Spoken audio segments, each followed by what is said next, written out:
Okay. सो हम लोग आज अपना नेक्स्ट टॉपिक कंटिन्यू करेंगे कंपनी ऑडिट का। Appointment in case of a casual vacancy. Okay. Now how do we start this topic? Okay, अभी तक हम लोग जितने भी पढ़े उसका भी सेकेंड पार्ट कि अगर कैजुअल वैकेंसी से अगर इन केस वैकेंसी हो जाता है। What do you mean by vacancy? सबसे पहले बताओ तो हमको वैकेंसी का मतलब क्या होता है। वैकेंसी का मतलब है इन केस कैसे भी ऑडिटर को छोड़ के जाना, ऑडिटर कैसे भी छोड़ के गया या फिर ऑडिटर का जो प्लेस है वो वैकेंट हो गया है। किसी भी रीजन से वैकेंट हो सकता है। अभी किसी भी रीजन से अगर वो वैकेंट हो गया है तो उस पोजीशन को कैसे फिलअप किया जा सकता है। ठीक है। नाउ ओके, सबसे पहला बोलता है in case of a company other than a company whose accounts are subject to audit by an auditor appointed by C and A G that is for non government company. सबसे पहले किसके बारे में बात कर रहे हैं? नॉन गवर्नमेंट कंपनीज के बारे में। कि इन केस अगर कैजुअल वैकेंसी अराइज होता है, कहाँ पे अराइज होता है? एक नॉन गवर्नमेंट कंपनीज पे अराइज होता है। तो उस केस में हम लोग ऑडिटर का कैजुअल वैकेंसी को कैसे फिलअप करेंगे? बोलता है कोई भी अगर कैजुअल वैकेंसी होता है it shall be filled up by the board of directors. कब तक करेगा? With in 30 days. अगर कहीं से भी ऑडिटर अगर छोड़ के जाता है या फिर ऑडिटर का वैकेंसी हो जाता है ड्यू टू एनी रीजन। अभी रीजंस अगर आस्ते आस्ते हम लोग जानेंगे, अगर किसी भी और रीजन से हो सकता है तो भी छोड़ के अभी फिलहाल के लिए अगर कोई भी कैजुअल वैकेंसी होता है, एनी कैजुअल वैकेंसी बोला जा रहा है, ठीक है ना, एनी कैजुअल वैकेंसी, कोई भी कैजुअल वैकेंसी होता है, कौन सबसे पहले फिलअप करेगा? Board of director. कब तक करना होगा? 30 डेज के अंदर। In such case casual vacancy is as a result of a resignation. याद रखना, अगर अगर कैजुअल वैकेंसी किस लिए हो रहा है? रेजिग्नेशन के लिए हो रहा है। कैजुअल वैकेंसी किस लिए हो रहा है? रेजिग्नेशन की वजह से हो रहा है। तो उस केस में ऑडिटर को such appointment shall be approved by the company at the general meeting convened with 3 months of the recommendation of the board. इसका मतलब आराम से समझना। बोल रहा है सबसे पहले अगर कैजुअल वैकेंसी नॉर्मल हुआ, कोई भी कैजुअल वैकेंसी होता है उसको कौन फिलअप करेगा? Board of director. कब तक करेगा? 30 डेज। लेकिन अगर कैजुअल वैकेंसी कैसे हो रहा है? कैसे हो रहा है? रेजिग्नेशन, मतलब ऑडिटर रिजाइन करके चला गया, बोला हमको इस कंपनी में काम नहीं करना, बहुत ज्यादा फ्रॉड है इस कंपनी में। उस केस में अपॉइंटमेंट कैसे होगा? उस केस में अपॉइंटमेंट करना होगा शेयर होल्डर्स को। कंपनी का मतलब क्या है? कंपनी का मतलब यहाँ पे है शेयर होल्डर्स। शेयर होल्डर्स को अपॉइंट करना पड़ेगा। किसको? किसको अपॉइंट करना पड़ेगा? ऑडिटर को। कब तक करना पड़ेगा? With in 3 months of the recommendation of the board. अगर एक बोर्ड ऑफ डायरेक्टर क्या करेगा? बोर्ड ऑफ डायरेक्टर रिकमेंड करेगा, रिकमेंड करेगा, ठीक है। रिकमेंड किया किसको? एक ऑडिटर को। लेकिन उसको अप्रूवल कौन देगा? उसको अप्रूव्ड करेगा शेयर होल्डर लोग। कब तक करेगा? विद इन 3 months, 3 महीने के अंदर अंदर उसको अप्रूव करना पड़ेगा। ठीक है। द ऑडिटर शो अपॉइंटेड, जो ऑडिटर अपॉइंट होगा shall hold office till the conclusion of the next annual general meeting. जब तक से सपोज 1 अप्रैल से पहला एक ऑडिटर अपॉइंट हुआ था, उसके बाद 3 months में ही 30 जून को वो चला गया, छोड़ के चला गया ना, उसको 3 months के अंदर अंदर उसको अपॉइंट करना पड़ेगा। ठीक है, अपॉइंट करना पड़ेगा। और वो कब तक अपॉइंटेड हो सकता है? Till the conclusion of next AGM, जब तक एनुअल जनरल मीटिंग, एक एनुअल जनरल मीटिंग जब तक नहीं होता है तब तक वो होल्ड करेगा। मतलब क्या है? सिंपल सा बात है, अगर इसको हम लोग बोले तो ऑडिट, जब तक वो ऑडिट नहीं हो जाता तब तक उस कंपनी में होल्ड करके रहेगा उसका पोजीशन को। Okay. Now in case of a company, in case of a company whose accounts are subject to audit by an auditor appointed by C and AG, that is government company के case में। हम लोग पहला क्या case पढ़े? Non government के case में। अगर अगर गवर्नमेंट कंपनी के केस में होता है तब कैजुअल वैकेंसी फिलअप कौन करता है? Okay, this is a important topic, ठीक है ना, इसको मार्क कर लेना इंपॉर्टेंट। समटाइम्स 5 मार्क्स का क्वेश्चन बन जाता है कि कैजुअल वैकेंसी अगर हो जाता है तो उस समय ऑडिटर कैसे अपॉइंट होगा। नाउ नॉन गवर्नमेंट के केस में, नॉन गवर्नमेंट के केस में तो हम लोग पढ़ लिए। गवर्नमेंट के केस में सबसे पहले कैजुअल वैकेंसी कौन फिल अप करता है? सुनो, अपॉइंट जब सी एंड जी करता है तो ऑफकोर्स इसमें इस केस में भी सी एंड जी ही अपॉइंट करेगा, लेकिन कब तक करेगा? 30 डेज के अंदर। ये थोड़ा नंबरिंग तुम लोग को याद रखना पड़ेगा। हाँ, 30 डेज कहाँ हो रहा है, 90 डेज कहाँ पे हो रहा है, ये सब थोड़ा सा नंबरिंग याद रखना। तो 30 डेज के अंदर अंदर उसको अपॉइंटमेंट करना पड़ेगा। In case C and A G does not fill the vacancy within the aforesaid period. What is aforesaid period? This 30 days, 30 days के अंदर अंदर नहीं कर पाता है तब, अच्छा इसको बीओए नहीं होगा, हाँ इसको बोर्ड ऑफ डायरेक्टर्स कर लेना। This is B board of directors. एक मिनट, हाँ 1 मिनट। यस, दिस बीओए को काट देना and this will be board of directors. Fine. Okay, तो board of director shall fill the vacancy within next 30 days. Okay, सबसे पहले क्या है? सी एंड ए जी को, सी एंड ए जी को करना होगा वैकेंसी फिल 30 डेज के अंदर। अगर सी एंड ए जी नहीं कर पाया तो फिर कौन करेगा? बोर्ड ऑफ डायरेक्टर्स को करना होगा विद इन नेक्स्ट 30 डेज के अंदर। 30 डेज के अंदर अपॉइंटमेंट कर लेना पड़ेगा। ओके, सिंपल सा टॉपिक है, इतना कुछ नहीं है। कि अगर कैजुअल वैकेंसी हो जाता है उस केस में ऑडिटर का अपॉइंटमेंट कौन करता है। नॉन गवर्नमेंट के केस में सबसे पहले बोर्ड ऑफ डायरेक्टर 30 डेज के अंदर, नहीं अगर हुआ तो कंपनी क्या करेगा, अप्रूवल लेगा किसका, तुम्हारा शेयर होल्डर्स का, कंपनी का मतलब यहाँ पे share holders, company share holders का अप्रूवल लेगा कब तक, 3 मंथ्स के अंदर अंदर उसको अपॉइंटमेंट करना होगा। और वो ऑडिटर जो अपॉइंट हुआ उसको होल्ड करना होगा office till the conclusion of next annual general meeting. Government company के केस में कौन करेगा, सी&एजी करेगा, कितना दिन तक, 30 डेज के अंदर। नहीं कर पाया तो कौन करेगा, बोर्ड ऑफ डायरेक्टर्स करेगा, कब तक, विद इन नेक्स्ट 30 डेज। एकदम इजी टॉपिक है। चलो नेक्स्ट मूव ऑन। उसके बाद हम लोग का नेक्स्ट आता है रीअपॉइंटमेंट ऑफ ऑडिटर। रीअपॉइंटमेंट का मतलब क्या है कि जो ऑडिटर ऑलरेडी अपॉइंट हो गया उसको क्या हम लोग रीअपॉइंट कर सकते हैं क्या, तो तभी कर सकते हैं। रिटायरिंग ऑडिटर का मतलब है जो ऑडिटर का टेन्योर कंप्लीट हो गया है तो उसको हम लोग अपॉइंट कर सकते हैं एट एनुअल जनरल मीटिंग, अगर वो is not disqualified from being appointed. मतलब डिस्क्वालिफिकेशन कैसे होता है, याद है हम लोग एकदम स्टार्टिंग में हम लोग पढ़े थे डिस्क्वालिफिकेशन कैसा हो सकता है ना। देखो हम लोग डिस्क्वालिफिकेशन कैसे पढ़े थे, यहाँ पे यहाँ पे कि अगर इन केस डिस्क्वालीफाइड हो जाता है ये सारे रीजंस की वजह से, ओके, अगर इस सारे रीजंस की वजह से अगर वो डिस्क्वालीफाइड हो जाता है तो उस केस में उसका अपॉइंटमेंट नहीं हो सकता। Okay fine.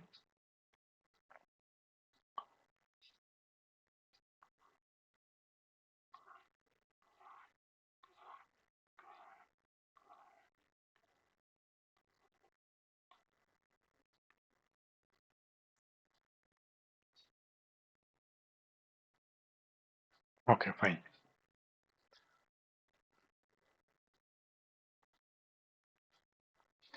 अगर वो डिस्क्वालीफाइड नहीं है for being appointed, he is not given the company a notice in writing of his unwillingness of his reappointment. मतलब ही इज अनविलिंगनेस, मतलब वो खुद ही बोल रहा है अनविलिंग है कि हमको नहीं करना है इस कंपनी में काम, तब तक वो उसका अपॉइंटमेंट रीअपॉइंटमेंट हो सकता है। और एक या तो special resolution, SR special resolution कब पास होता है, जब 75% मेजोरिटी होल्डर्स लोग, शेयर होल्डर्स लोग वोट कर देता है इसके फेवर में या इसके अगेंस्ट में इस चीज के। तो special resolution has been pass at the meeting appointing some monitor some और providing express that he shall not be reappointed. मतलब क्या है, 75% लोग, 75% शेयर होल्डर बोल रहा है कि शेयर होल्डर्स लोग बोल रहा है कि ये जो ऑडिटर है इसको हम अपॉइंट नहीं होने देंगे। ओके ये ऑडिटर को अपॉइंट नहीं होने देंगे।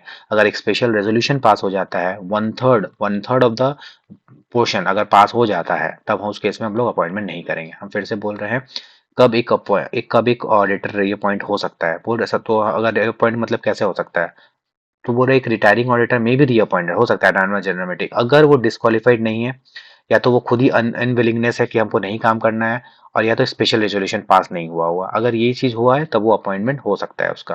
फाइन। ये इतना इंपॉर्टेंट टॉपिक नहीं है, इसको जस्ट रीड कर लेना, पढ़ भी हम पढ़ा दिए। अपॉइंट ऑटोमेटिक रीअपॉइंटमेंट रीडेबल है, recommendation of audit committee readable है, इसको जस्ट रीड कर लेना, रीड करो तब तक हम लोग फिर नेक्स्ट टॉपिक में बढ़ते हैं आगे। उसके बाद हम लोग रीड कर लो इसको, उसके बाद हम लोग नेक्स्ट टॉपिक में बढ़ेंगे।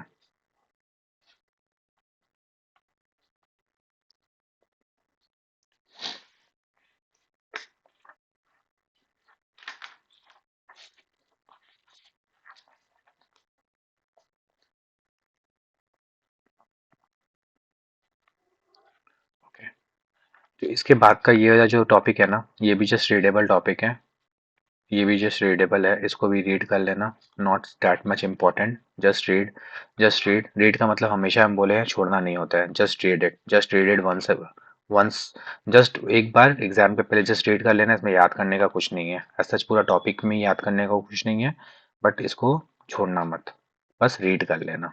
ओके नेक्स्ट टॉपिक जिससे हम लोग का क्वेश्चंस आने का हाई प्रोबेबिलिटी है वो है rotation of company auditor, rotation of company auditor. Okay fine, let's start. ये थोड़ा सा इंपॉर्टेंट है ये भी, fine, this topic, let's start. सबसे पहले क्या बोलता है, companies act 2013 lays down the procedure about the rotation of auditor. सबसे पहले ना टॉपिक पढ़ने से पहले हम लोग एक चीज कंसेप्ट मानते हैं कि रोटेशन का मतलब क्या है, what do you mean by rotation. Rotation का मतलब है एक ऑडिटर अपॉइंट हुआ ए नाम का, ओके नाउ अब इसको एक टेन्योर होगा, से सपोज ये 5 साल के लिए ही अपॉइंट हो सकता, अब कंपनी को under any situation auditor B को अपॉइंट करना ही पड़ेगा फॉर द नेक्स्ट 5 years ऐसा क्यों हो जाता है? ठीक है, जरूरी है क्या हम एक को ही पूरा जिंदगी भर के लिए audit audit audit audit audit करवाते ही रह जाए? नहीं, ऐसा नहीं करवा सकते। क्यों? क्योंकि इन लोग क्या करेगा, मिली भगत कर लेगा। उसके बाद क्या होगा ना, कंपनी में अगर फ्रॉड्स होता है, कुछ भी होता है ना, तो वो उस केस में ऑडिटर हेल्प कर देगा और प्रॉब्लम क्रिएट करने में, परसेंटेज खा लेगा या फिर कुछ भी कर लेगा। लेकिन कंपनी में क्या करेगा ना, कुछ भी फ्रॉड्स वगैरह कुछ भी हो रहा है ना, तो वो सामने नहीं लाएगा। इसलिए रोटेशन का कंसेप्ट लाए कि एक ऑडिटर हमेशा ऑडिट नहीं कर सकता एक कंपनी का। वैसे क्या होगा ना, फिर दूसरे ऑडिटर को तो कभी चांस ही नहीं मिलेगा ना। अगर वो बेचारा छोटा है तो उसको तो कभी चांस ही नहीं मिलेगा कि वो आके काम करे। तो इसीलिए भी रोटेशन का कंसेप्ट लेके आया गया है। फाइन, कंसेप्ट क्लियर है। नाउ सबसे पहला आता है एप्लीकेबिलिटी। Applicability of rotation. कौन से कंपनीज को the rotation of auditor is applicable to the following classes of company. यही सारे क्लासेस ऑफ कंपनीज को ही सिर्फ रोटेशन करना पड़ता है, एक्सक्लूडिंग, यहाँ पे एक्सक्लूडिंग है, mind the word excluding. Okay, excluding 1% company and small company. इसका मतलब क्या है कि सिर्फ इसी पर्टिकुलर कंपनी, हम लोग ये जो पढ़ रहे हैं ना कंपनी, इसी को कंपनीज को रोटेशन करना पड़ेगा। बाकी 1% कंपनी या स्मॉल कंपनी को जरूरी नहीं है रोटेशन करना। फाइन। नाउ सबसे पहला आता है लिस्टेड कंपनी। हर एक लिस्टेड कंपनी, लिस्टेड लिस्टेड कहाँ पे, रिकॉग्नाइज स्टॉक एक्सचेंज में। रिकॉग्नाइज स्टॉक एक्सचेंज में वो लिस्टेड होना चाहिए। Okay. Now all unlisted public company having paid up share capital of ₹10 crore और मोर। अगर 10 करोड़ या उससे ऊपर का अगर उसका पेड अप शेयर कैपिटल है, कितना paid up share capital 10 crore या उससे ऊपर है, या फिर ऑल प्राइवेट कंपनी जिसका paid up share capital 20 crore या उससे ऊपर है, 20 करोड़ या उससे ऊपर है, या फिर ऑल कंपनीज, यहाँ पे ऑल है, यहाँ पे पहले प्राइवेट कंपनी था, यहाँ पे अनलिस्टेड पब्लिक कंपनी था। दोनों में डिफरेंस होता है, unlisted public company and private company. Now यहाँ पे बात है ऑल कंपनी जिसका paid up share capital below the threshold limit mention in 1 and 2 above, 1 and 2 above, but having public borrowing from financial institution, bank or public deposit of ₹50 crores और मोर लिख देना यहाँ पे। ठीक है, एक मिनट। हाँ, यहाँ पे आ जाएगा 50 CR और मोर, इसमें ऐड कर लेना।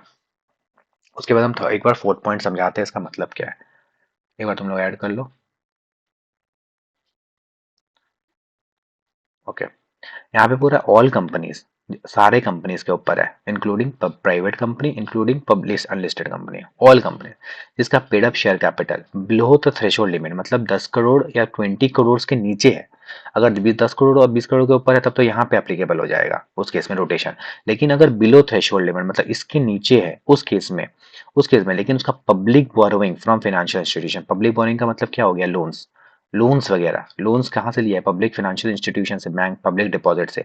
उसका 50 करोड़, 50 करोड़ और मोड़ है, 50 करोड़ और मोड़ है, अगर 50 करोड़, 50 करोड़, 50 करोड़ और मोर है, अगर और मोर है, 50 करोड़ और मोर है, उस केस में उसको पूरा का पूरा रोटेशन करना ही पड़ेगा। तो हम लोग को किसको, कौन सा कंपनी को रोटेशन करना पड़ेगा, लिस्टेड कंपनी को, अनलिस्टेड जिसका paid up share capital 10 crore या उससे ऊपर है, प्राइवेट कंपनी, ऑल कंपनीज जिसका थ्रेशोल्ड तो ब्रीच नहीं हो रहा है बट उसका पब्लिक बॉलोइंग फाइनेंशियल इंस्टीट्यूशन से, बैंक से और पब्लिक डिपॉजिट से 50 करोड़ या उसके ऊपर है। Now what is the manner of rotation. Manner का मतलब होता है कैसे रोटेशन होता है, क्या मैनर है रोटेशन करने का। ओके, नाउ सबसे पहला देखो how a rotation works. Okay, the minimum period for which an auditor can be appointed or reappointed of a company auditor is, सबसे पहला हम लोग हमेशा याद है बोलते थे कि एक ऑडिटर कितना साल के लिए अपॉइंट होगा, 5 years। अब इस चीज को यहाँ पे प्रूव किया गया कि मैनर ऑफ रोटेशन में सबसे पहले बोलता है एक individual, no individual shall be appointed और reappointed for more than one term for 5 consecutive years। समझ में आया, मतलब एक इंडिविजुअल अगर एक सोल प्रोप्राइटरशिप बंदा है, एक एक एक ओनली पर्सन है जो सोल प्रोप्राइटरशिप में है, वो अगर एक ऑडिट फर्म चलाता है, एक ऑडिट फर्म अगर वो चलाता है तो वो कितना साल के लिए अपॉइंट हो सकता है, 5 years के लिए, ओनली ओनली 5 years एक कंपनी में अपॉइंट हो सकता है। उसके बाद उसको रीअपॉइंट करना ही पड़ेगा, उसको रोटेशन करना ही पड़ेगा। फाइन। नाउ एक ऑडिट फर्म है अगर जिसमें सेट ऑफ पार्टनर्स है, पार्टनर ए, पार्टनर बी, पार्टनर सी, अगर ऑडिट फर्म है और ऑडिट फर्म को उस पर्टिकुलर कंपनी का ऑडिट मिल रहा है तो उसको हम लोग 2 टर्म के लिए 5 consecutive years के लिए अपॉइंट कर सकते हैं, मतलब 5 years plus 5 years equals to 10 years। 10 years के लिए वो अपॉइंट हो सकता है। समझ में आया? तो क्या इसके बीच में छोड़ के नहीं जा सकता? ऑफ कोर्स छोड़ के जा सकता है। हम लोग ऊपर में कैजुअल वैकेंसी पढ़े थे, अगर छोड़ के जाएगा तो board of directors fill up करेगा, नहीं तो अगर गवर्नमेंट कंपनी है तो सी एंड जी का उसको फिक्स अप करेगा। ठीक है, लेकिन फॉर द 5 ईयर्स के लिए अपॉइंटमेंट हो जाता है इंडिविजुअल के केस में, और अगर फर्म है तो उसके केस में 10 ईयर्स के लिए अपॉइंटमेंट होता है। फाइन। उसके बाद आता है some relevant conditions. Okay, now what is the relevant condition, what are there relevant condition. सबसे पहले बोल रहा है एक an individual auditor who has completed his term under clause an subclause A of section 2 shall not be eligible for reappointment as an auditor in the same company for 5 years on the completion of his term। Simple सा बात है। Conditions का मतलब क्या है कि अगर 5 साल पूरा हो गया, अगर 5 साल उसका पूरा हो गया तो फिर से वो कंजिक्यूटिव 5 ईयर्स के लिए अपॉइंट नहीं हो सकता, उसको अब रोटेशन करना ही पड़ेगा। वही बोल रहा है एक ऑडिट फर्म, वही सही बोल रहा है। एक ऑडिट फर्म 5 साल shall not be eligible for reappointment as an auditor in the same company for 5 years for 2 years, मतलब 5 into 2, 10 ईयर्स के बाद वो अपॉइंट नहीं हो सकता। As on the date of appointment, no audit firm having a common partner or partners to the other audit firm whose tenure has expired in the company immediately preceding the financial year shall be appointed as an auditor of the same company for a period of 5 years। Same line repeat किया। Every company existing or on before the commencement of the company which shall be required to comply with the provision of section 130 shall comply with the requirement of this subsection within 3 years from the date of commencement। Nothing contained in Sikta shall be prejudicial to the right to remove the auditor or right to resign from the, कि अगर भले वो 5 साल के लिए appoint हो रहा है बट ऐसा नहीं है कि वो रिजाइन नहीं कर सकता। ठीक है, ये जस्ट एक रीडेबल पॉइंट है, जस्ट रीड कर लेना। As such not really important for your examination purpose. Okay, simple सा मोटा मोटी यही बात हो रहा है यहाँ पे कि एक ऑडिटर जब अपॉइंट हो जाता है तो कितने टाइम के लिए अपॉइंट होता है, बेसिकली 5 ईयर्स के लिए अपॉइंट होता है। 5 ईयर्स के लिए अपॉइंट होता है। और क्या वो अपॉइंटमेंट हो गया तो एक बार क्या रिजाइन नहीं कर सकता? ऑफ कोर्स ऐसा नहीं है। यहाँ पे बोल रहा nothing content in one section 139 subsection prejudice. Prejudice का मतलब जो बोल दिया था जरूरी नहीं है। The right of the company to remove, वो तो या तो रिमूव भी कर सकता है और the right of the auditor to resign, वो तो रिजाइन भी कर सकता है फ्रॉम सच कंपनी। फाइन, चलो। उसके बाद आता है rotation of partners. Rotation of partners not so important, एक रीड कर लेना। जैसे एक ऑडिट फॉर्म में रिटायर हुआ है वैसे ही ऑडिट फॉर्म में रोटेशन होता है। Shall be rotated at interval of shall be report the audit shall be conducted by more than one auditor and not so important, just read कर लेना। Rules frame by central government for the rotation काट देना, जरूरत भी नहीं है पढ़ने का, not so really important. Okay, यहाँ पे रूल्स जो फ्रेम है उसको काट देना, नॉट दैट इम्पोर्टेंट। फाइन, चलो।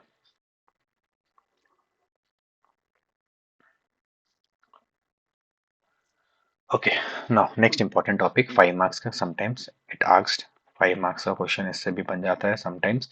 ये discuss the provision of companies act regarding removal of company auditor. अगर हमको कंपनी को हमको ऑडिटर को ऑडिटर सही से काम नहीं कर रहा, हम एक ऑडिटर राम नाम का एक ऑडिटर को अपॉइंट किया था, वो ढंग से आता नहीं, आता है फाकी मारता है और चला जाता है, आता है फाकी मारता है चला जाता है। मेरा जितना एक्सपेक्टेशन था एक ऑडिटर से वो पूरा नहीं कर रहा, या फिर ड्यू टू सब एनी अदर रीजंस ऑल्सो हमको इसको रिमूव करना है। एक कंपनी को एक ऑडिटर को रिमूव करना है तो वो कैसे रिमूव करेगा? Okay, this is one such kind of important question 5 marks में। Sometimes it asked auditor appointed under section 139, जो ऊपर हम लोग अपॉइंट किया था, मे बी रिमूव्ड, हम लोग रिमूव कर सकते हैं from his office before the expiry of his term. यहाँ पे टर्म है, term before the expiry of his term subject to the fulfilment. Term का मतलब क्या है? 5 साल के लिए से सब अपॉइंट किए थे और हमको 2 साल के बाद ही इसको निकालने का मन कर रहा है कि भाई कुछ भी रीजन से निकालना है, लेकिन उसको कंडीशंस फुलफिल करना पड़ेगा। Now what are the condition? सबसे पहले क्या करना होगा, उसको एक एप्लीकेशन देना होगा, किसको? सेंट्रल गवर्नमेंट को। For the removal of the auditor shall be made in form 882। 882 में उसको अपॉइंटमेंट का एप्लीकेशन डालना पड़ेगा। The application shall be accompanied with a fee as provided for the purpose under the company act. कोई भी एक particular x समझ लो 500 का फीस है, उसके साथ उसको क्या करना पड़ेगा? सेंट्रल गवर्नमेंट को इन्फॉर्म करना पड़ेगा कि हम इस ऑडिटर को रिमूव करना चाहते हैं। The application shall be made to the central government within 30 days from the resolution passed by the board। Board क्या करेगा? बोर्ड ऑफ डायरेक्टर एक रेजोल्यूशन पास करेगा कि हमको इस ऑडिटर को निकालना है। अब उस जब रेजोल्यूशन पास हो गया, जब रेजोल्यूशन पास हुआ है, बोर्ड ऑफ डायरेक्टर क्या किया है? रेजोल्यूशन पास किया है। ओके, जब रेजोल्यूशन पास हो गया वहां से 30 डेज के अंदर अंदर, वहां से 30 डेज के अंदर अंदर उसको क्या करना पड़ेगा? ऑडिटर को निकालने के लिए 82 फाइल करना पड़ेगा, किसको? सेंट्रल गवर्नमेंट को। The company shall hold the general meeting within 60 days of the receipt of approval of the central government for passing the special resolution for the removal of said auditor।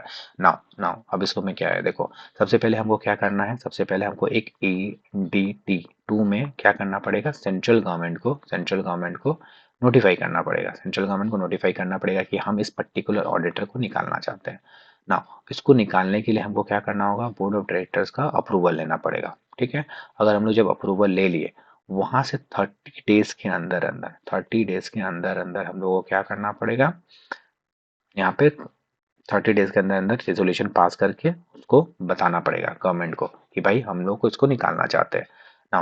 वो क्या करेगा, जैसे ही central government से approval आ गया कि हाँ ठीक है तुम निकाल सकते हो, वहां से 60 डेज के अंदर अंदर 60 डेज के अंदर अंदर कंपनी से उसको एक क्या करना होगा, जनरल मीटिंग होल्ड करना पड़ेगा with in 60 days of the receipt of approval central for passing the special result for the removal. यहाँ ठीक है, हम इस ऑडिटर को अब निकाल रहे हैं।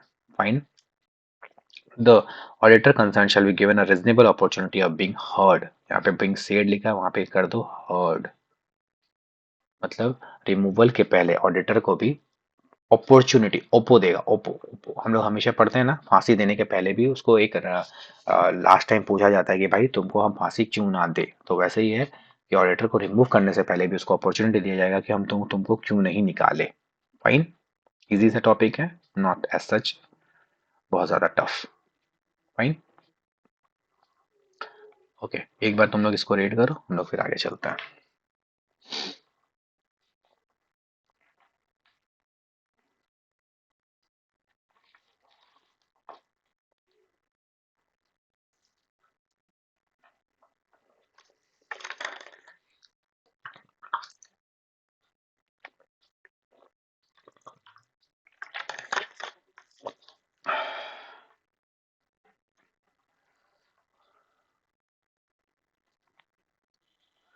ना, हम लोग का जो नेक्स्ट टॉपिक है ना, वो बेसिकली बात करता है कि अगर एक ट्रिब्यूनल को एक ऑडिटर को रिमूव करना है।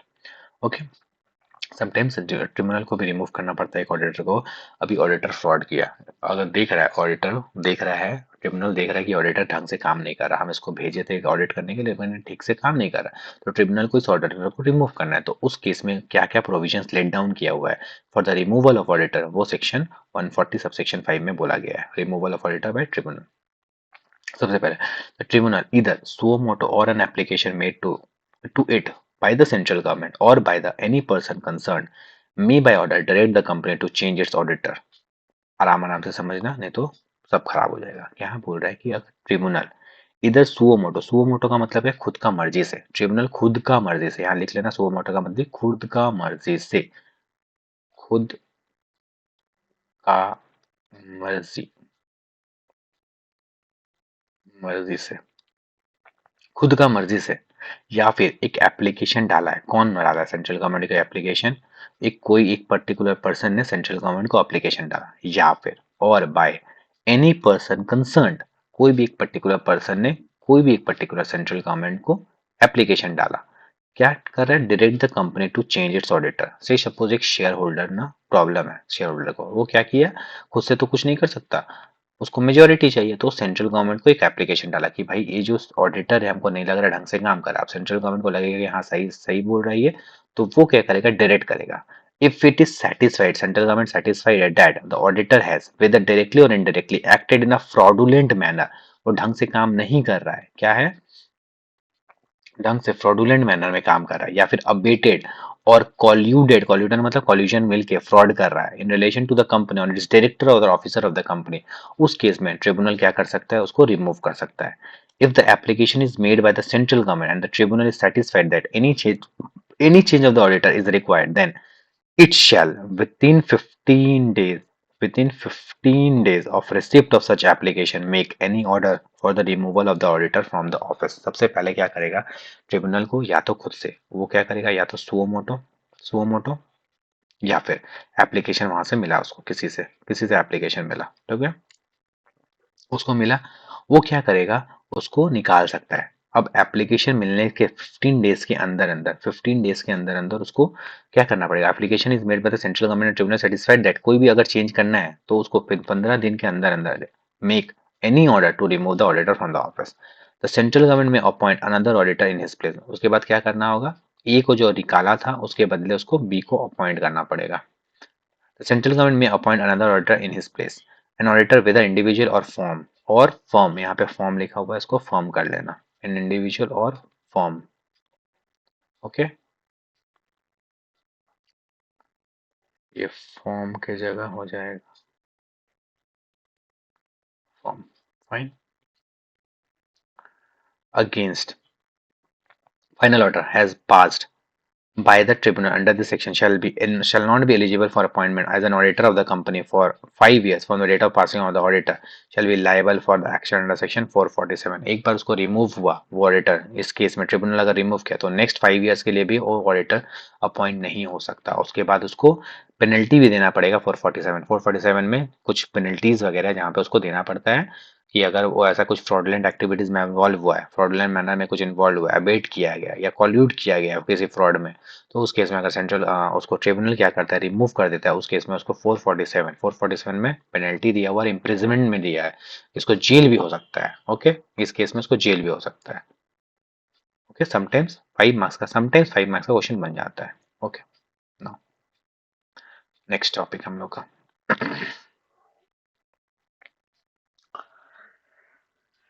the next topic which we will be doing is in addition to the provision the auditor can remove in the following circumstances। इसको read mark कर लेना, not such important, इसको just read भी mark कर लेगा ना तो भी चलेगा तुम लोग का। Fine. if auditor does not communicate with the previous auditor before accepting of his appointment, तो क्या होता है ना, अपॉइंटमेंट के लेने से पहले जो प्रीवियस ऑडिटर से सपोज ए के बिहाफ में ना बी अपॉइंट हो रहा है। अब जब ए के बिहाफ में बी अपॉइंट होगा ना तो एक बी ना पूछेगा कि भाई तुम क्यों छोड़ के जा रहा है इस कंपनी में, क्या रीजन है। वो क्या करेगा, प्रीवियस ऑडिटर से एक्सेप्ट लेगा अपॉइंटमेंट का, क्या हम इसमें जा सकते हैं क्या, क्योंकि एक यूनिटी का बात होता है, एक सीए को निकाल रहा है या फिर एक सीए को रिमूव कर रहा है, तो भाई तुम क्यों जा रहा है इसका वो रीजन बताएगा, तो रीजन बताएगा और जेन्युइन लगेगा तो उसको अपॉइंट करेगा। या तो एक chartered accountant neglect his professional duties, अगर उसने उसने कुछ नेग्लेंसी किया अपना प्रोफेशनल ड्यूटीज में, जैसे फ्रॉड किया था तो उसको तब निकाला है, तब तो फिर रिपॉइंट नहीं हो सकता ना। वैसे ही अगर चार्टर्ड अकाउंटेंट क्या किया, वायलेट किया कोई प्रोविजन, चार्टर्ड अकाउंटेंट एक्ट का कोई प्रोविजन वायलेट किया, या फिर वो क्या किया है, some if chartered accountant starts an adventure his appointment elsewhere other than the accounting profession with the prior approval of the chartered, मतलब कोई एक ऐसा प्रोफेशन में इन्वॉल्व हो गया जिसमें उसको इन्वॉल्व नहीं होना चाहिए था, अगर इस केस में होता है तो भी उस चार्टर्ड अकाउंटेंट को रिमूव किया जा सकता है for being appointed as an auditor. The auditor can be removed in the following circumstances, ये सारे अगर सर्कमस्टेंसेस हुआ तो इस केस में भी ऑडिटर को रिमूव किया जा सकता है। सबसे पहला क्या है कि अगर वो क्या किया, प्रीवियस ऑडिटर को से कम्युनिकेट नहीं किया, या फिर अपना नेग्लेंसी किया किस चीज़ का, प्रोफेशनल ड्यूटीज में, या फिर वो क्या किया है, उसको कोई एक और पर्टिकुलरली चार्ट अकाउंटिंग प्रोफेशंस को छोड़ के, मतलब एक पर्टिकुलर चार्टर्ड अकाउंटेंसी प्रोफेशन को छोड़ के कोई और प्रोफेशन ज्वाइन कर लिया without the prior approval of the chartered accountant council. हम लोग का एक काउंसिल बनता है, चार्टर्ड अकाउंटेंट काउंसिल बनता है, उसको बिना परमिशन लिए हुए वो क्या किया, कोई और प्रोफेशन में इन्वॉल्व हो गया, या फिर चार्टर्ड अकाउंटेंट ने क्या किया, वायलेट किया कोई प्रोविजन चार्टर्ड अकाउंटेंट एक्ट का। हम लोग का एक चार्टर्ड अकाउंटेंसी एक्ट है, उसके उसका वायलेशन अगर करते हैं ना तो भी हम लोग अपॉइंटमेंट नहीं हो सकता है। फाइन। उसके बाद का जो ये पॉइंट है उसको बस एक रीड कर लेना, not that important, only just to read, एक बार रीड कर लेना, it is not that important. Fine.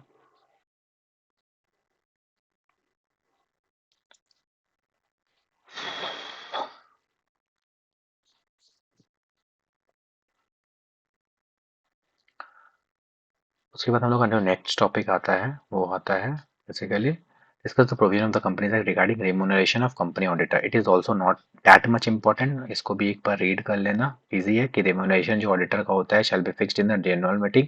हम लोग का जो जनरल मीटिंग होता है, एनुअल जनरल मीटिंग जिसको एजीएम बोलते हैं, वहाँ पे उसका रेम्यूनरेशन फिक्स किया जाता है और in such a manner as may be determined, however the board may fix the remuneration of the first auditor. वैसे तो जब फर्स्ट ऑडिटर होता है उसका remuneration board of director fix करता है, लेकिन उसके बाद का जनरल एनुअल जनरल मीटिंग में फिक्स होता है। The above remuneration shall in addition to the fee payable of the auditor including the expenses if any incurred by the auditor, से सपोज अगर एक ऑडिटर फीस दिया है उसके साथ साथ अगर उसका कोई एक्सपेंसेस का रीइंबर्समेंट है वो भी उसमें फीस में इंक्लूड हो जाएगा। Not that important, just to read it, read कर लेना, आने का चांसेस लेस है, एकदम less, just read, just read.